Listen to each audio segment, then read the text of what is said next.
ଆମେ ଆଜି ଆସିଛୁ ନୟାଗଡ଼ରେ ଅବସ୍ଥିତ ଥିବା ଲଡ଼ୁବାବା ମନ୍ଦିର।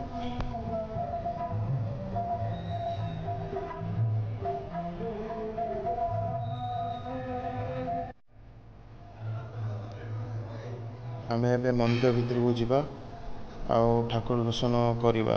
ଯେହେତୁ ଠାକୁରଙ୍କ ପାଖରେ ଫୋନ୍ ଆଲାଉ ନାହିଁ ତ ଆମେ ଭିତରକୁ ଫୋନ୍ ନେଇପାରିଲୁନି, ତ ଆମେ କେବଳ ବାହାରୁ ହିଁ ସୁଟିଂ କରିଦେଲୁ। ମନ୍ଦିରର ଚାରିପାଖରେ ବହୁତ ପ୍ରକାର ଦେବାଦେବୀଙ୍କର ମୂର୍ତ୍ତି ହେଇଛି। ତାଙ୍କ ମଧ୍ୟରୁ ଦଶାବତାରଙ୍କର ବି ମୂର୍ତ୍ତି ହେଇଛି।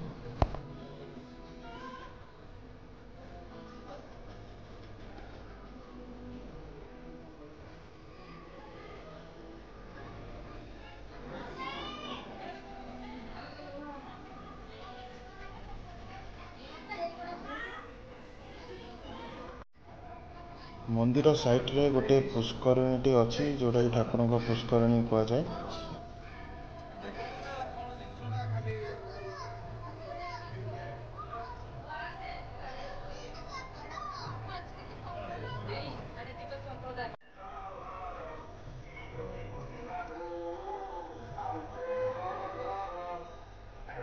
ରାମସତୀରେ ବ୍ୟବହାର ହୋଇଥିବା ଭାସୁଥିବା ପଥର ଏହି ମନ୍ଦିରରେ ବି ଅବସ୍ଥିତ ଅଛି। ଆପଣ ଚାହିଁଲେ ଏଠାକୁ ଆସିକି ଦର୍ଶନ କରିପାରିବେ।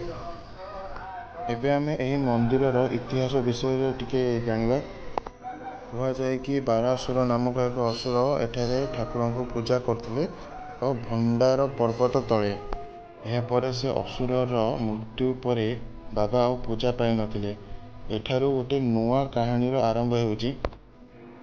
ଏହାପରେ ମା କାମଧେନୁ ଜନ୍ମ ହେଲେ ଏକ ଗୌଡ଼ ଘରେ।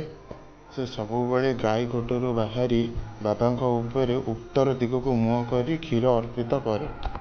ସେହି ସମୟରେ ଗୌଡ଼ଟି ଆସି ଏହି ଦୃଶ୍ୟ ଦେଖିଥିଲା ଓ ରାଗରେ କାମଧେନୁ ମା'କୁ ମାରିବା ପାଇଁ ଗୋଡ଼େଇଥିଲା। ଏହାପରେ ଗୋମାତା ଉତ୍ତର ଦିଗକୁ ଦୌଡ଼ି ଦୌଡ଼ି ପଳାଇଥିଲେ।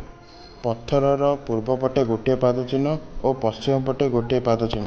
ରକ୍ତ ଧାର ଧାର ଛୁଟିଲା ଓ ଗୌଡ଼ଟି ଏହି ଦୃଶ୍ୟ ଦେଖି ଗୌଡ଼ଟି ବହୁତ ଡରିଯାଇ ଗାଁ ଲୋକକୁ କହିଲା ଓ ଗାଁ ଲୋକଙ୍କ କଥା ରାଜାଙ୍କ କାନରେ ପଡ଼ିଥିଲା। ସେଠାକାର ରାଜା ଏହିସବୁ କଥା ଶୁଣି ମନ୍ଦିରଟି ନିର୍ମାଣ କରିବା ପାଇଁ ସବୁ ଆରମ୍ଭ କରିଥିଲେ ଓ ସେହି ଦିନଠାରୁ ସେଠାରେ ମନ୍ଦିର ନିର୍ମାଣ ହୋଇ ପୂଜା ଅର୍ଚ୍ଚନା ଆରମ୍ଭ ହୋଇଥିଲା।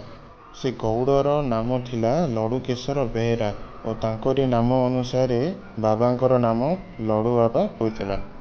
ଏହା ହେଉଛି ଏହି ମନ୍ଦିରର ଇତିହାସ। ଯେହେତୁ ବହୁତ ରାତି ହୋଇଗଲାଣି, ଆମେ ଏହି ମନ୍ଦିରର ବହୁତ କିଛି ଜିନିଷ ଭିଡ଼ିଓରେ ଆଣିପାରିନୁ, ତ ଆପଣମାନେ ଆସି ଦିନରେ ମନ୍ଦିରଟି ବୁଲିକି ଭଲ ଭାବରେ ଦେଖିକି ଯାଇପାରିବେ।